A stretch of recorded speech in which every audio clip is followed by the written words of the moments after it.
Are you a foreign national looking to work here in the United States and obtain a green card? Are you an employer looking to hire a foreign national who's currently here in the United States or even abroad?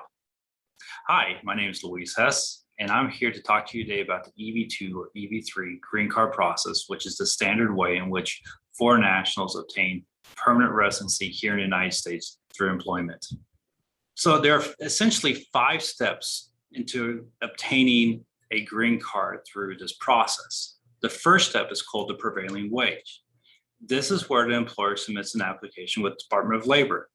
The application includes things such as the proposed person that the company is looking for has a certain number of years of experience, education, languages, skills, and the list goes on. And what the Department of Labor comes back with is a salary amount that this foreign national or proposed person would have to be paid.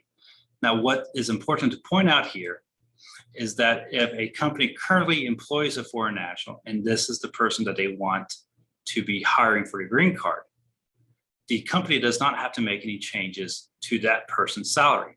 And the reason is this proposed salary position doesn't have to actually be paid until the person obtains their green card.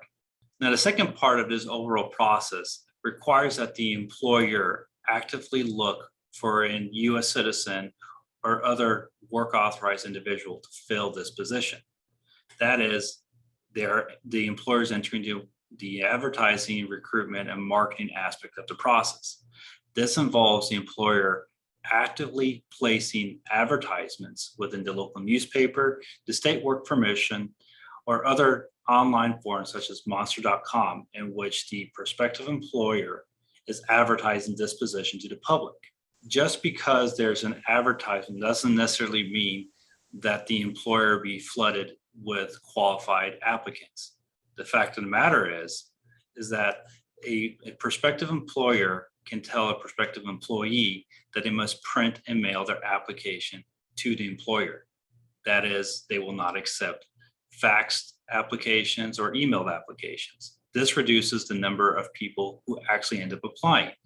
And at the same time, just because the employer receives an applicant who otherwise meets the requirements, and the employer still has the obligation to interview the prospective employee, the prospective employer does not have an obligation to stop the process just because this person meets the base level requirements. There are many reasons that prospective employees are not given a job offer, such as bad attitude, bad mannerisms, bad customs, a variety of different reasons. So the fact of the matter is that it is possible for an employer to advertise this position that on the base level might seem that you be receiving a lot of applications, but in reality, no one actually meets the requirements or no one actually qualifies. The third and last aspect of this process is one final application with the Department of Labor. This is where the employer states that they have already gone through the prevailing wage process and have stated what the prospective position is and their duties, responsibilities, and so forth, and have tried to find an American or otherwise qualified individual who's work authorized, but are unable to do so. And therefore, they're filing an application with the Department of Labor stating because they're unable to find a qualified employee, they want to sponsor a specific foreign national for a specific position that was already referred to in parts 1 and 2. Once part 3 is approved, there are 2 remaining applications that need to be filed. The fourth step refers to the employer petition. That is, the employer must demonstrate that they are a real and existing business, that they have employees, they have contracts, they have all the aspects that you would expect in a real operating business. And perhaps most importantly, the company has the ability to pay the foreign national the salary amount found in part 1.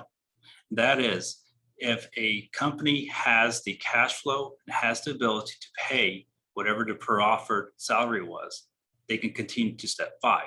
But if they do not have the amount necessary to pay the foreign national, then the process stops. So it's very important that once we're doing part 1, that we find a salary amount that the employer can pay in part 4.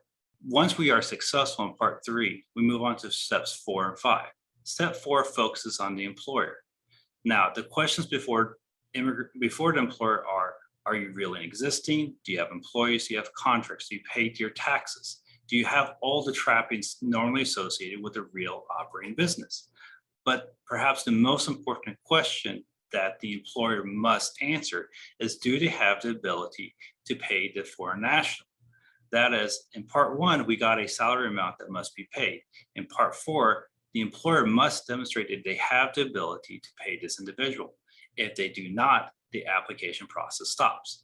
That is why it's important to take seriously steps 1, 2, 3, and 4, because failing to come up with a salary amount that the employer can pay will negatively affect this entire process. Now, the fifth and final part of this application process focuses on the foreign national themselves. Now, in part one, the employer has stated that they're looking for a person to fill a position with X number of years of education, skills, language skills, soft skills, other skills. Part 5, the employee must demonstrate that they meet all of these requirements. With an experienced attorney, this would have been planned out well ahead of time so that the employee meets all the requirements as laid out in Part 1. And a significant aspect of this process is that this application must be filed before that foreign national's child turns age 21. A common fear amongst clients is that their children will lose out on the opportunity to obtain a green card with them. But the fact of the matter is, so long as the application is filed, but not necessarily completed, any child under age 21's age will be frozen. So even if it takes 1, 2, or more years to receive the physical green card, so long as the application is filed before a minor child turns age 21, everything's fine. Everybody still receives the green card.